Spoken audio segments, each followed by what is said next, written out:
আমার কেন জানি মনে হইতেছে যে মুজিবুল হক চুন্নু সাহেবের হয়তো আমি বলে দেওয়াতে সমস্যা হচ্ছে যে উনার মনে হয় রাজনীতি করাটাই পেশা, এটা থেকেই উনি সবকিছু নির্বাহ করেন কিনা আমার জানা নাই। কারণ উনার আলাদা কোনো পেশা থাকলে এটা নিয়ে উনি কোনো চিন্তা করতেন না। তবে কালকে উনি একটা বুদ্ধি করে কাজ করছেন, বাকি সব এমপিরা উনার দলে টানার চেষ্টা করছেন যে 349 জন এমপির নাকি বদনাম হচ্ছে। আরে কি আশ্চর্য কারবার! একটা মানুষ এমপি হওয়ার পর তার বরাদ্দ সে বলবে না যে আপনারা জনগণের এই বরাদ্দ আসছে, আপনারা আপনারটা ভাগ করে দেবেন? এটার বলার মধ্যে শুনেন, এই মুজিবুল হক চুন্নু সাহেব সম্ভবত এই প্রথম বঙ্গবন্ধুর একজন আদর্শের সৈনিকের মুখোমুখি হয়েছেন। এর আগে হয়তো উনি ওইভাবে মিট করেন নাই, কারণ উনি তো হচ্ছেন গিয়ে একজন স্বৈরা শাসক এরশাদের নেতা।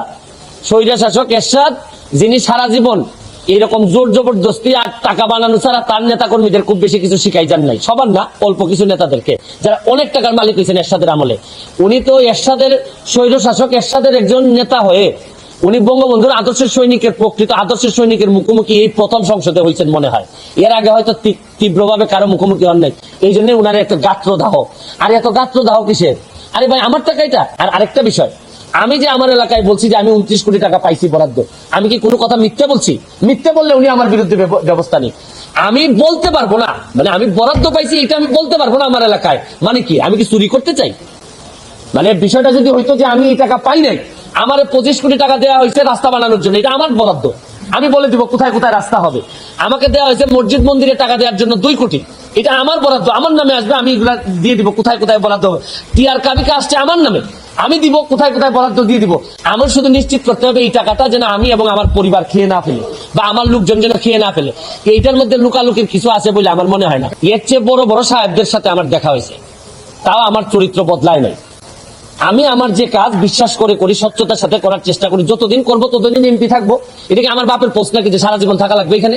আমার যদি যোগ্যতা না থাকে, আমার চেয়ে ভালো লোক যদি আসে এমপি হবে, কিন্তু আমি যতদিন আছি ততদিন যেটা সাধারণ মানুষের, আমি চুন্নু সাহেবের কথায় আমি এমপি হই নাই।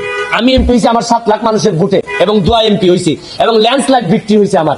আমি আমার জনগণকে খুশি করার জন্য যা করব তাই করব, আমি এর বাইরে কোনোদিন যাওয়ার প্রশ্নই আসে না। তারে সে যখন বক্তব্য দেয় আমি বুঝতেই পারি না কি বিরোধী দলের লোক বক্তব্য দিচ্ছে নাকি না সরকারি দল বক্তব্য দিচ্ছে। মানে এমন ভাবে সরকারের মধ্যে ঢুকে আছে। আরে বাপ তো মাঝে মধ্যে ছেলের সমালোচনা করে, ছেলে বাবার সমালোচনা করে।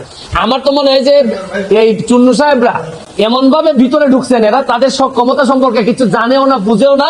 কেন যে বিরোধী দল হয়েছে আল্লাহ মাহফুজ জানে। আর এরা 11 জন, আর আমরা স্বতন্ত্র আছি 65 জন। আমরা তো হিসাবে তো আমরাই বিরোধী দল হওয়ার কথা, কিন্তু এখন কারণে অকারণে আমরা যেহেতু উনারা একটা দল হিসাবে আসছেন, তা আমরা ওনারা মেনে নিছি। কিন্তু উনি তো সরকারি দলের বিরোধিতা না করে মাশাআল্লাহ এখন শুরু করছেন যে স্বতন্ত্র ক্যান্ডিডেট কেন টাকার ঘোষণা দিয়ে দেয়, এই কারণে উনি বিরোধিতা শুরু করছেন। আমার এখন তারাইলার করিমগঞ্জবাসীর জন্য আল্লাহর কাছে দোয়া করা ছাড়া আপাতত আর কোনো পথ নাই।